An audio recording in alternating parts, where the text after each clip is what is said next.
पावसाळ्या अगोदर, कारण पावसाळा जवळ येऊन टपलेला आहे आणि आपल्याला कल्पना असेल या रस्त्यावर अनेक लोकांचे अपघात झाले होते, अनेक लोक अपंगही झाल्यात, मृत्युमुखी पडल्यात आणि अशा वेळेस पावसाळ्या अगोदर या रस्त्याची पाहणी व्हावी आणि म्हणूनच आज रस्त्याची पाहणी करण्यासाठी आलोय.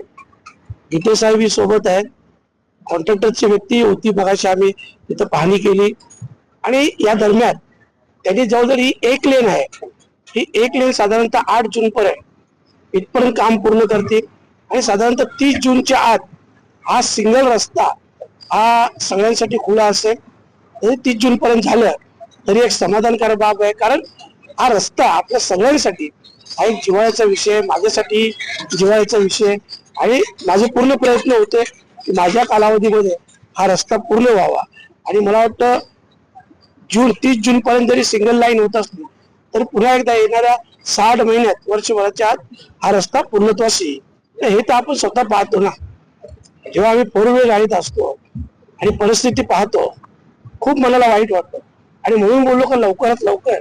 मला यांनी सांगितलं की 8 जून पर्यंत एक लेन कंप्लीट करून देतो, परंतु 30 जून पर्यंत पूर्ण लाईन खुली होईल.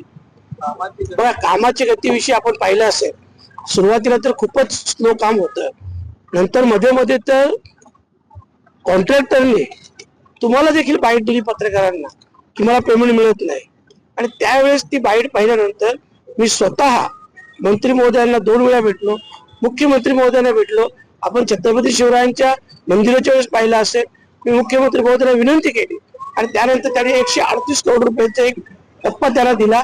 आता देखील पेमेंट सुरळीतपणे चालू आहे आणि म्हणून लवकरात लवकर कामास गती मिळेल.